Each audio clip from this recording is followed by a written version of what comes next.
que tratar de la ley moral en la perspectiva de la ética de la virtud. Esta sesión tiene en cuenta todo lo que hemos dicho en las dos anteriores sobre la afectividad y las virtudes, y cómo la ética de la virtud es superior a una ética de la norma.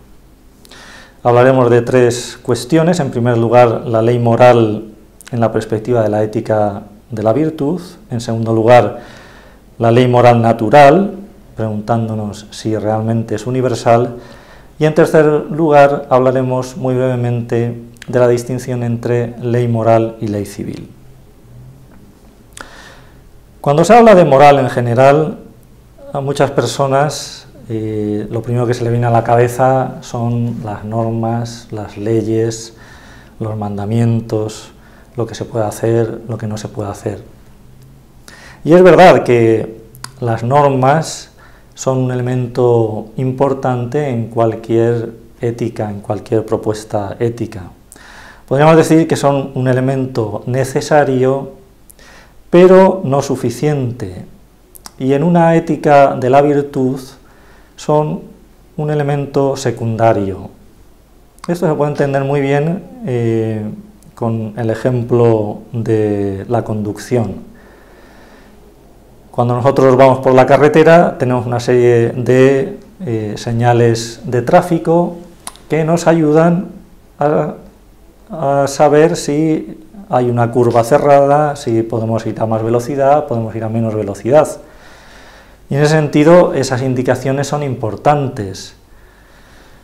Si no existieran esas indicaciones, el que va dentro del coche tendría que ir siempre a poca velocidad, porque no sabría lo que se va a encontrar. Pero ciertamente el que el coche vaya más deprisa o menos deprisa, que sea mejor o peor, no depende de las señales de tráfico, sino depende de qué tipo de coche es, cómo está fabricado, cómo funciona. Y eso son las virtudes.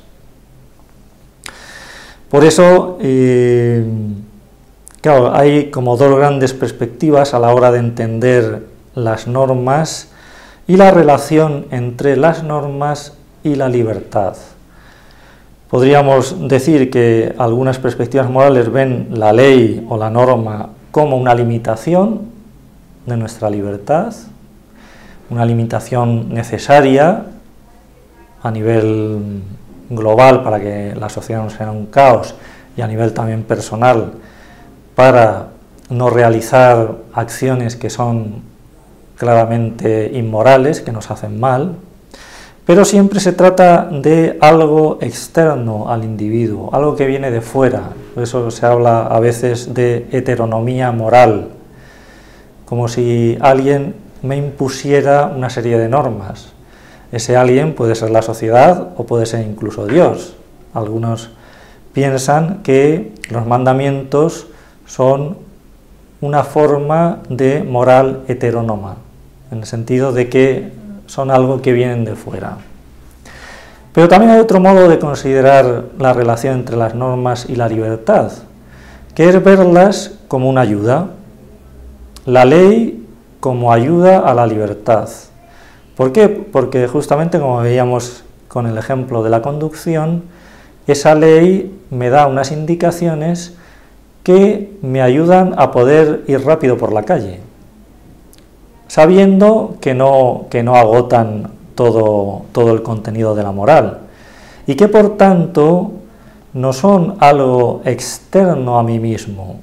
En este sentido podemos decir que el ejemplo de la conducción ya se nos queda un poco corto, porque en el fondo, en la ética de la virtud, las normas tienen mucho que ver con las virtudes. Y de hecho se dice que los principios de la razón práctica, podríamos decir esas normas, en cuanto conocidas por mi inteligencia, no son otra cosa que los fines de las virtudes. Esto entiendo que no es fácil de coger, porque tiene muchas cuestiones de fondo, pero me parece que sí que es importante y se puede entender que en el fondo las normas son unas formulaciones lingüísticas de los fines de las virtudes. Las virtudes me ayudan a alcanzar ciertos bienes, y cuando la inteligencia se pone a pensar en ese dinamismo de la libertad, la acción, las virtudes, descubre que hay cosas que están bien, cosas que están mal, cosas que se deben hacer, cosas que no se deben hacer. Y de ahí salen las normas. En ese sentido podríamos decir que normas y virtudes no son dos elementos que se yuxtaponen pero que no tienen nada que ver, sino que son dos elementos que están perfectamente sincronizados. Por eso podemos concluir esta primera parte diciendo que los distintos modelos éticos se caracterizan por una diferente articulación de los elementos norma, virtud, libertad. Pasamos ahora a hablar de la ley moral natural, con una pregunta: ¿la ley moral es algo universal? Claro, teniendo en cuenta lo que acabamos de decir de la relación íntima entre las virtudes y las normas morales, la respuesta es que sí, porque ese bien es un bien que implica a todas las personas, y de ese modo amar siempre será un bien para todos, odiar siempre será un bien para todos. Pero al mismo tiempo nos encontramos en el mundo de hoy que hay muchas perspectivas morales y hay muchas visiones morales sobre temas muy importantes. Uno podría pensar a la cuestión, por ejemplo, del aborto. Hay gente que está claramente a favor del aborto y gente que es muy contraria al aborto. Y lo mismo se podría decir sobre cuestiones familiares, sobre cuestiones de la sexualidad, que ponen en duda lo que hemos dicho antes, que exista una ley moral universal. Es verdad que hay diferencias en el modo de valorar ciertas acciones, pero también es verdad que en todas las sociedades, en todas las civilizaciones, hay cosas que se consideran que son buenas y cosas que se consideran que son malas, y hay castigos, y en las sociedades desarrolladas hay códigos penales que dan unas pautas de actuación, y que en el fondo nos dicen que hay cosas que siempre serán buenas y cosas que siempre serán malas. A nadie tiene dudas de que matar a los propios padres para divertirse con los amigos es una cosa mala, independientemente de la cultura, del tiempo, del lugar geográfico que uno habite. ¿Cuál es el problema? El problema es que esa ley natural, moral, natural, es una ley que hay que aprender. Y en esto, pues cada persona ha llevado un recorrido que le ha podido facilitar o dificultar llegar a esa ley moral universal. La Iglesia Católica, desde sus orígenes, habla de esta ley moral natural para referirse a los contenidos básicos de la moralidad.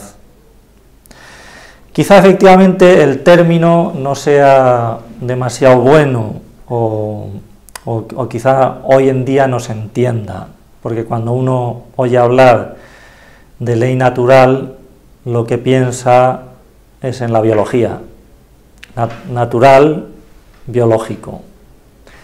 Y ciertamente ese no es el sentido en el que se utiliza la expresión ley moral natural.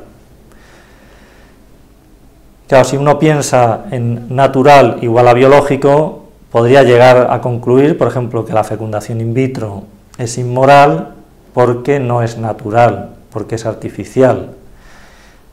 Pero también tendría que concluir que un bypass cardíaco es inmoral porque es innatural, porque es artificial, cosa que no tiene ningún sentido.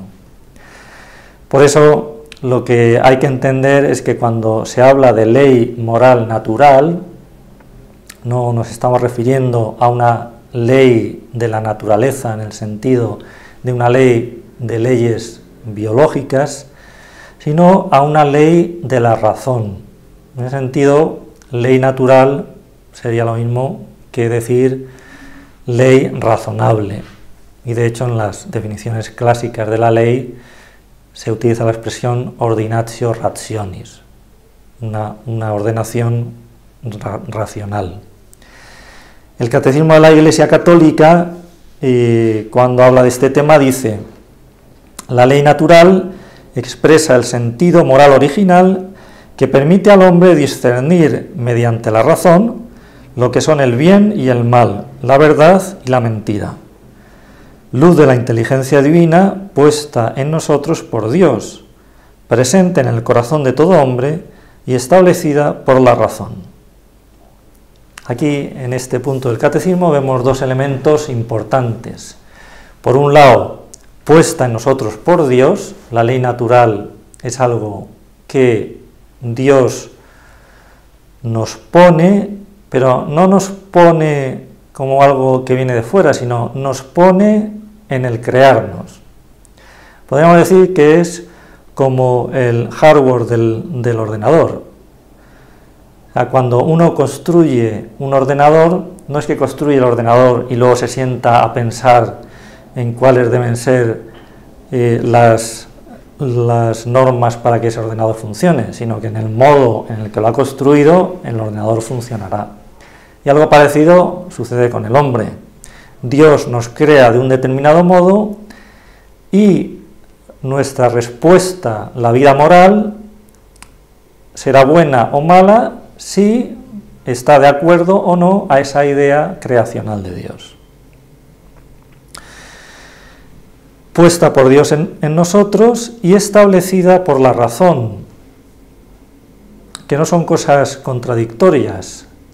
Podríamos decir que, y a veces se utiliza esa expresión de que Dios pone en nuestro corazón la ley natural, pero al mismo tiempo el hombre, pensando a través de su razonamiento, descubre esa ley dentro de sí mismo. No es algo que el hombre lee en un libro, no es algo que le viene de fuera, sino es algo que es capaz de descubrir, y de descubrir en su propio actuar.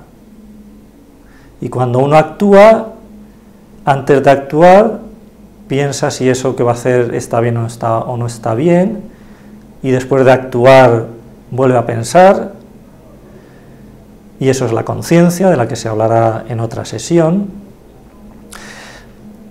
Pero vemos que la inteligencia, al pensar en el actuar moral, tiene como esos dos elementos, un elemento más especulativo, más teórico, y un elemento más práctico.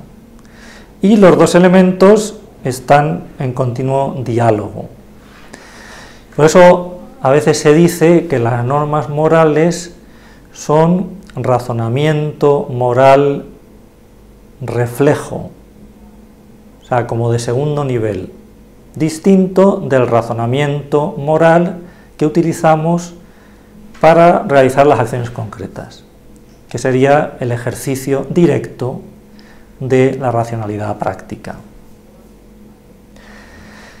San Pablo, en este sentido, dice en la epístola a los romanos: cuando los gentiles que no tienen la ley, siguiendo la naturaleza, cumplen los preceptos de la ley, ellos, sin tener la ley, son ley para sí mismo.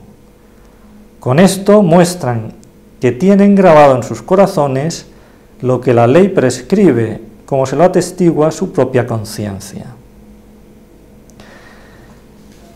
O sea, que aunque uno no haya recibido una ley como los 10 mandamientos, aquí dice San Pablo, que los hombres pueden actuar bien porque tienen esa ley escrita en sus corazones. Por tanto, la ley es universal, pero no todos llegan a descubrirla del mismo modo. Y esto explica lo que decíamos antes sobre las objeciones en relación a la universalidad de la ley moral natural. ¿Por qué? Porque hay un influjo muy grande de la cultura y de la educación que uno ha recibido.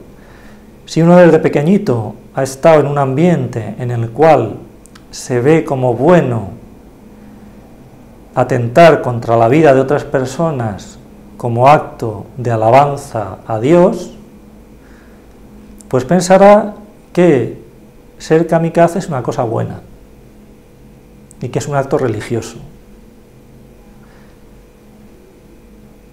Si uno no ha salido de ese ambiente, muy difícilmente podrá solo descubrir que eso está mal. ¿Por qué? Porque todo lo que ha visto, todo lo que ha recibido desde pequeño le ha llevado a considerar que eso está bien. Aunque luego se dé cuenta que matar en general no es bueno. Y por eso pues no lo hace con las personas cercanas, con las personas de la familia.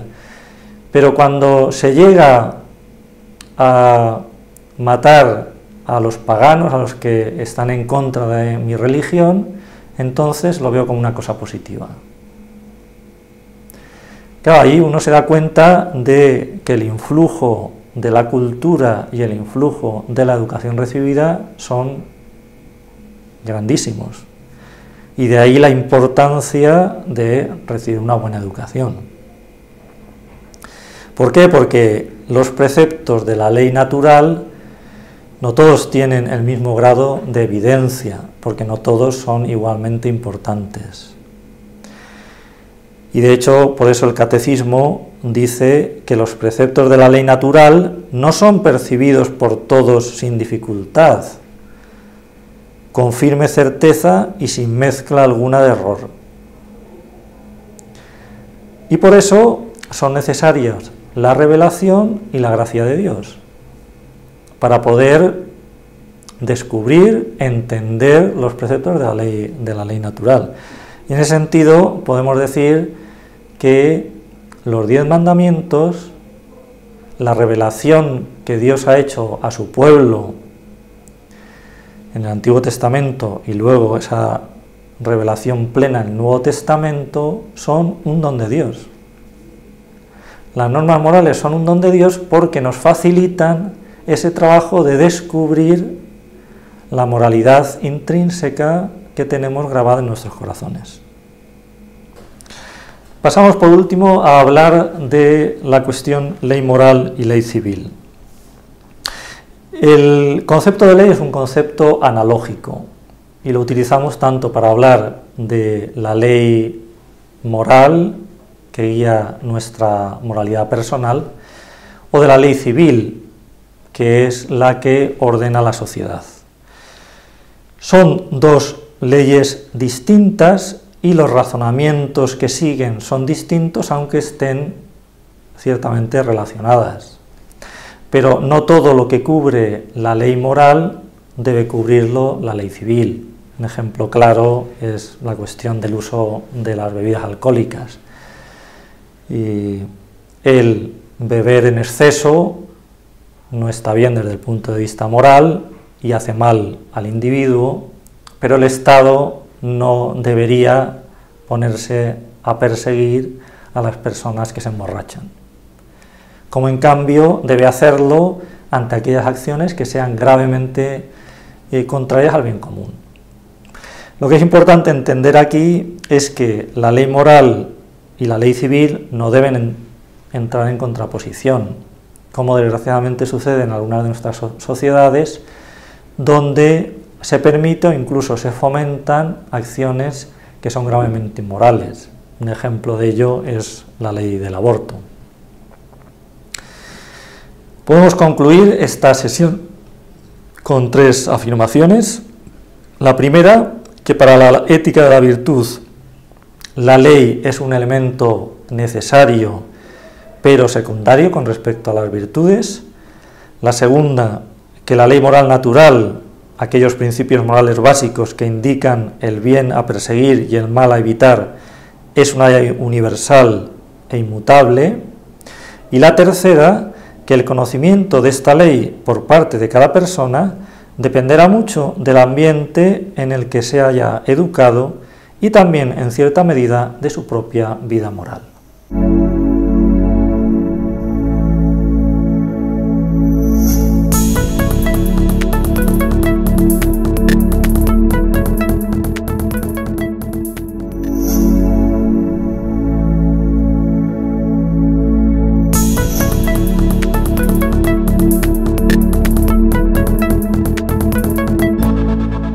Cuando hablamos del tema de la conciencia moral, nos encontramos siempre ante ese delicado equilibrio de dos experiencias de lo humano que tenemos que poder mantener a la vez, ¿no?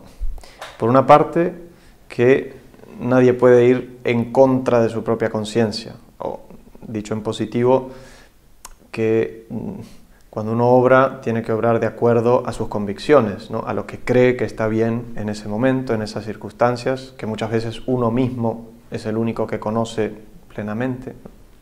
Pero por otro lado, la experiencia de que nuestra conciencia individual no crea la verdad moral, ¿no? Nuestra conciencia individual tiene que descubrirla, es una verdad que me trasciende, ¿no? Que yo no puedo controlar, ¿no? Entonces este equilibrio es el que intenta explicar el cardenal Ratzinger en una conferencia muy famosa que dio en el año 1991, que yo siempre recomiendo leer porque es muy clara en este sentido, ¿no? Y él empieza contando varias anécdotas de cuando era profesor joven en Alemania. Y cuenta en concreto de una vez que estaba con otros profesores y uno de ellos, ¿no?, hablando sobre el poder de justificación de la conciencia personal, dijo lo siguiente, ¿no? Decía que no hay ninguna duda de que Hitler y sus cómplices, que estaban profundamente convencidos de su causa, no hubieran podido obrar de otra manera, y por lo tanto, por mucho que sus acciones hayan sido objetivamente espantosas, a nivel subjetivo se comportaron moralmente bien. Desde el momento que ellos siguieron su conciencia, por deformada que estuviera, se tendría que reconocer que su comportamiento era para ellos moral y por lo tanto no se pondría en tela de juicio su salvación eterna. Y entonces, claro, ahí Ratzinger se queda paralizado ante ese concepto de la conciencia personal como la de un cascarón, ¿no?, donde yo puedo encerrarme, justificar mis propias posiciones, cuando en realidad la conciencia tendría que ser una ventana, ¿no?, que me abre a una verdad que me trasciende, una capacidad de ver una verdad sobre lo divino, sobre mi felicidad, que está más allá de mí, ¿no? Después él encontró la respuesta a estos interrogantes cuando estuvo leyendo a un famoso psicólogo alemán que hablaba de los sentimientos de culpa, ¿no? Y decía este psicólogo que los sentimientos de culpa son tan necesarios al hombre como el dolor físico, ¿no?, para darse cuenta que hay algo que no va bien, ¿no? Y que una persona que no tiene sentimientos de culpa está espiritualmente enferma, decía él, ¿no? No está justificada, sino que se ha convertido en un monstruo, ¿no? Una persona que no solo hace el mal, sino que no se da cuenta de que hace el mal, ¿no? Pero claro, para entender este fenómeno, ¿no?, por qué pasa esto, tenemos que entrar un poco más en profundidad a ver de dónde viene esta capacidad nuestra para percibir la verdad moral, ¿no? En definitiva, de dónde viene esa voz que todos sentimos dentro de nosotros, ¿no?, que aprueba o desaprueba nuestros comportamientos, ¿no? ¿De qué depende que esa voz acierte o no acierte en el juicio que hace sobre nuestro comportamiento? ¿En qué medida yo soy responsable de lo que dice esa voz, ¿no? ¿En qué medida me justifica cuando yo sigo lo que me dice esa voz, ¿no? Y esto es especialmente importante hoy porque, claro, nosotros vemos que no solo hay muchas opiniones distintas sobre la moral entre las personas, sobre lo bueno y lo malo, sino que incluso entre algunos cristianos hay una gran dificultad de aceptar la moral que la Iglesia propone, ¿no? Y muchos se defienden en su conciencia y dicen, bueno, como yo no entiendo lo que la Iglesia propone y en mi conciencia pienso otra cosa, estoy justificado de hacer lo contrario o una cosa distinta, ¿no? Entonces, ¿cómo explicamos esto? Bueno, en primer lugar tenemos que explicar de dónde viene esta voz interior, ¿no?, que juzga mis acciones. Para eso hay que recurrir a la filosofía. Y en concreto a la distinción que establece la filosofía entre el ejercicio directo y el ejercicio reflejo de la razón práctica. Esto que parece tan difícil en realidad es bastante simple, ¿no? Nuestra razón práctica, lo veíamos en otras clases, es la razón cuando guía nuestro obrar, cuando nos muestra cuál es el bien que tenemos que hacer.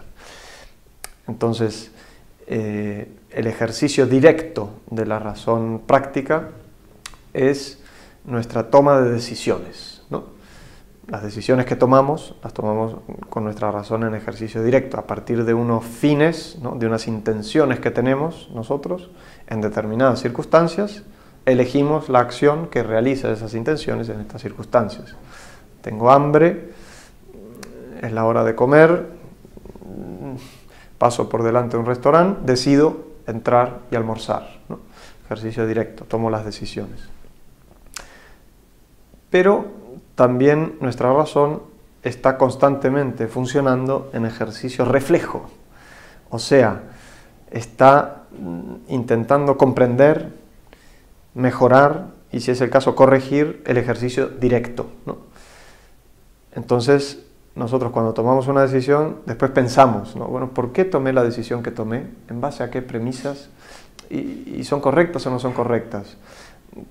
¿Y qué idea tengo yo de felicidad? Y entonces, ¿me fue bien o me fue mal? Entonces, la próxima vez, ¿qué debería hacer? ¿No? Toda esa reflexión sobre nuestras decisiones es el ejercicio reflejo, y las conclusiones de esa reflexión nosotros las vamos almacenando en un saber, en una ciencia que se llama la ciencia moral, la llaman los filósofos, ¿no?, que es ese conjunto de convicciones sobre lo bueno y lo malo, sobre lo que me hace feliz y lo que no me hace feliz. Es como un manual de moral personal, ¿no?, donde está todo lo que yo sé, lo que en el fondo sé que está bien y que está mal, ¿no? ¿Qué sucede? Sucede que cuando voy a tomar una decisión, instintivamente, antes, yo siempre consulto mi ciencia moral, ¿no? Esto que tengo ganas de hacer y que estoy por hacer, ¿es bueno según lo que yo sé en el fondo que es bueno y es malo o no? Y entonces ahí siento este juicio de la conciencia. Sí, eso que estás por hacer es bueno, hazlo. O no, esto que se te ha ocurrido es malo, por lo tanto no lo hagas, ¿no? Y luego, claro, yo tengo que decidir si sigo ese juicio de la conciencia o si no lo sigo, ¿no? Este juicio de la conciencia se presenta como más objetivo, por así decir, ¿no? ¿Por qué? Porque en la ciencia moral no influyen tanto las pasiones del momento, las ganas del momento, ¿no? Es como un saber más teórico, es lo que en el fondo yo sé que es bueno o es malo, ¿no?, más allá de los sentimientos momentáneos, ¿no? Por eso siento ese juicio como una voz en parte distinta, ¿no?, como que viene de afuera, no porque venga de afuera, sino porque muchas veces lo que me dicen no coincide con mis ganas de ese momento, pero sí que es mía, ¿no?, porque es un juicio que se formula en base a mi ciencia moral, a lo que yo sé que es bueno o malo, ¿no? Por ejemplo, yo tengo un examen mañana, sé que tengo que estudiar, porque si pierdo este examen me atraso en la carrera, pero al mismo tiempo no tengo ninguna ganas de estudiar y hoy juega mi equipo de fútbol favorito un partido de la Champions, y entonces, claro, ¿no?, empiezo a buscar razones para no estudiar. Bueno, que si doy este examen después tampoco es tan grave, y que ahora estoy muy cansado, y que vengo de un periodo un poco difícil. Y entonces, uno busca razones, quizá termina viendo el partido sin estudiar, y pero en el fondo uno sabe que aunque tenga razones, en el fondo no tiene razón, ¿no? Porque según lo que él sabe que está bien y está mal, él no ha obrado según eso, ¿no? Entonces, sucede que cuando la persona es virtuosa, plenamente virtuosa, buena, ¿no?, la persona tiene la conciencia bien formada y actúa siempre de acuerdo con el juicio de su conciencia. Es más, ni siquiera nota que hay un juicio de conciencia, ¿no? Porque, bueno, va decidiendo lo que tiene que hacer según la razón, ¿no? Según sus buenas intenciones y su buena prudencia que la lleva a elegir los medios correctos en cada circunstancia, ¿no? En cambio, una persona que no es plenamente virtuosa puede tener dos problemas, que son problemas distintos, ¿no?, y que los vemos aparte. En primer lugar, puede estar el problema de la culpa, que es cuando hay una diferencia entre el juicio de mi conciencia, o sea, lo que yo pienso que está bien, y mi decisión, ¿no? Yo hice lo contrario a lo que me dice el juicio de conciencia. Bueno, una culpa, ¿no? Mi conciencia me decía que no tenía que hacer esto y yo lo hice, o me decía que tenía que hacer esto aquí y yo no lo hice por cobarde, ¿no? Entonces ahí siento el remordimiento, que es lo que viene después de haber desobedecido el juicio de la conciencia. Este es todo el campo de la moralidad subjetiva, ¿no?, de la buena voluntad, si soy bueno, si soy malo, ¿no? En el fondo, la persona que sigue la propia conciencia es buena, la persona que va contra la propia conciencia es mala. Pero este no es el único problema. Hay otro problema que es incluso más insidioso, más complicado, que es el problema del error de conciencia. Claro, la persona sigue su juicio de conciencia, pero ese juicio es verdadero. No es verdadero. Ese juicio es falso. O sea, lo que su conciencia le dice no coincide con la verdad moral, porque está mal formada. Entonces se da la paradoja de que la persona hace lo que piensa que es bueno, pero se está equivocando, está haciendo el mal. Entonces, ¿esto cómo se puede afrontar, ¿no? Bueno, en primer lugar, es importante entender qué es y cómo se forma esta ciencia moral personal, ¿no? Ese conjunto de convicciones personales sobre lo bueno y lo malo, ¿no? Porque si esa ciencia moral es defectuosa, emitirá juicios equivocados sobre la moralidad de las acciones, ¿no? Ante todo hay que decir que esta ciencia moral no es un saber teórico, no son ideas sobre el bien y el mal que yo aprendí en un libro y puedo repetir como un loro, no. Son convicciones profundas sobre lo que yo pienso que está bien o está mal, sobre lo que pienso que construye una vida feliz o desgraciada, ¿no? Y ahí, para llegar a esas convicciones, se mezclan algunos factores externos y otros factores internos, ¿no?, llama la teología moral, ¿no?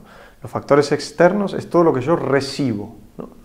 La educación que he recibido en mi familia, en la escuela a la que he ido, la catequesis que he recibido, las lecturas que he hecho, los buenos ejemplos que he tenido en mi vida, la cultura de mi sociedad, que también me transmite muchos valores sobre el bien y el mal, ¿no? Entonces, factores externos, ¿no?, lo que yo recibo. Pero luego también hay factores internos, que es lo que yo hago voluntariamente con eso que recibo. Y aquí, claro, puede haber personas más reflexivas, ¿no?, y puede haber personas más superficiales, que no piensan mucho las cosas y van adelante, personas que saben escuchar los consejos de las personas sabias, o a veces la autoridad de la iglesia, que la respetan, y personas que no, que se aferran a sus opiniones y no escuchan a nadie, o personas que cuando dudan son humildes y van a preguntarle a alguien que sabe más, y otras personas que cuando dudan no le dan importancia y van para adelante, ¿no? Entonces, claro, aquí juega un papel muy importante la buena voluntad de la persona, ¿no? Es fundamental la virtud de la humildad, ¿no?, en la formación de la conciencia, que es esa virtud de la persona que se ha dado cuenta que su conciencia no es un cascarón en el que se puede encerrar en sus opiniones para justificar lo que a él le gusta y le parece, sino que es una ventana, ¿no?, que siempre tiene que estar atento a una verdad que la trasciende, ¿no? Y claro, en función de cómo se han combinado estos factores externos e internos en la historia de una persona, podemos tener una conciencia verdadera, ¿no?, que es aquella que juzga bien la moralidad de las cosas, o podemos tener una conciencia errónea, que es equivocada, que juzga mal la verdad de las cosas, que le parece bien lo que en realidad está mal, o al revés, ¿no? Pero esta conciencia errónea puede ser de dos tipos a su vez, ¿no? Puede ser venciblemente errónea o invenciblemente errónea. Esta es una distinción muy importante. Entonces, una conciencia invenciblemente errónea es la que juzga equivocadamente la moralidad de las acciones, pero no es culpable de ese error, ¿no? No es responsable de haber hecho mal ese juicio, ¿no? Y al mismo tiempo no puede salir del error en ese momento, ¿no? No hay nada que la ponga en crisis, por así decir, y tenga necesidad de salir del error. Simplemente, claro, ni hubo negligencia ni mala voluntad en formar su conciencia, ni tampoco se da cuenta de que pueda llegar a estar equivocada, ¿no? Simplemente ni se imagina que puede llegar a estar equivocada, ¿no? Poníamos un ejemplo de la persona que en el jardín de su casa tiene muchos árboles frutales, ¿no? Y bueno, ve que como le sobra mucha fruta, puede ir al mercado a vender esa fruta que le sobra, ¿no? Entonces llega a la plaza, empieza a venderlas, y otra persona le dice: pero usted se ha registrado, usted está pagando los impuestos. Esa persona, claro, pero ni se me había pasado por la cabeza que por vender esta fruta en mi jardín yo tenía que pedir impuestos, que pagar impuestos o registrarme, ¿no? No hay ninguna mala voluntad por su parte, pero estaba actuando mal, estaba evadiendo impuestos, ¿no? También puede pasar que la conciencia sea invenciblemente errónea cuando uno ha puesto todos los medios para formarse una opinión, pero llega a la opinión equivocada, ¿no? Uno estudió las leyes de ese país a ver si tenía que pagar impuestos, llegó a la conclusión en buena fe de que no tiene que pagar impuestos, pero claro, después viene otro y le dice que había algo que no había leído, que en realidad sí podía. Entonces, cuando hay buena voluntad, la persona siempre está dispuesta a cambiar de opinión cuando se da cuenta de la realidad, ¿no? Pero, claro, la conciencia invenciblemente errónea siempre es una conciencia cierta, ¿no? No es una simple opinión personal, ¿no? No, para mí esto está bien, esto está mal, respetad mi conciencia. Muy bien, nosotros respetamos tu conciencia, pero ¿de verdad ese juicio de conciencia es un juicio cierto? O sea, ¿es la convicción profunda y honesta de que un cierto comportamiento es verdaderamente bueno? O sea, de que me conduce a la santidad, de qué es lo que Dios quiere para mí, ¿no? ¿Tú puedes llegar a decir esto en buena conciencia, en buena fe? Entonces, sí, puede ser una conciencia cierta y por lo tanto invenciblemente errónea. Pero si tienes alguna duda o si tú ves que hay algo que nos cierra, quizá no sea una conciencia invenciblemente errónea, sino venciblemente errónea, un error del que tú puedes salir, ¿no? Y del que podemos ayudarte a salir, ¿no?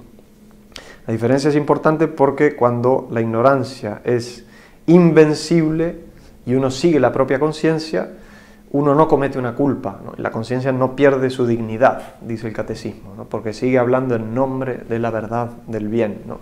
Entonces uno puede seguirla.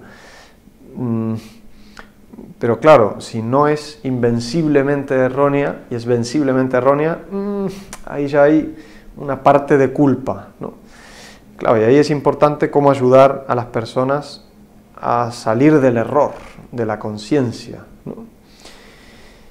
Claro, para esto es importante acordarnos de que la ciencia moral no es un conocimiento teórico de la moralidad, sino un conocimiento práctico. Por eso no alcanza con dar argumentos, más argumentos. Mira, te explico, te doy un libro. Eso puede ayudar, pero no alcanza con informar la conciencia. Hay que formar la conciencia, ¿no? Formar las virtudes, ¿no? Procurar que esos factores externos y factores internos estén bien dispuestos, ¿no? Entonces sirve dar buenas lecturas y dar buenas clases, ¿no?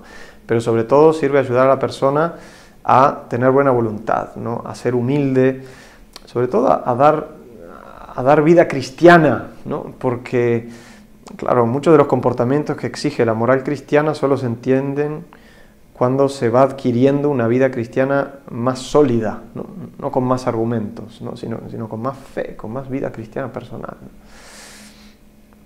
Bueno, termino insistiendo en la importancia de esta virtud de la humildad, ¿no?, que es tan propia de una cabeza católica, ¿no? Cuando amigos nuestros, unas personas no entienden una enseñanza de la Iglesia, una cabeza católica no piensa, bueno, como yo no entiendo esto, obro de otra manera y mi conciencia me justifica. No, una cabeza católica piensa, bueno, como mi conciencia es frágil y la verdad moral es una cosa tan difícil, voy a confiar en la Iglesia y voy a formarme un poco mejor para llegar a entender lo que la Iglesia me propone, ¿no? Y esto no es falta de libertad, no es una esclavitud, sino que es parte de esa conciencia, de saber que no somos creadores del bien moral, ¿no?, sino que estamos llamados a crecer siempre para descubrir mejor esa verdad de la felicidad que siempre nos trasciende, ¿no?, que siempre está ahí, del otro lado de la ventana, pero tenemos que pensar en nuestra conciencia como una ventana, no como un cascarón.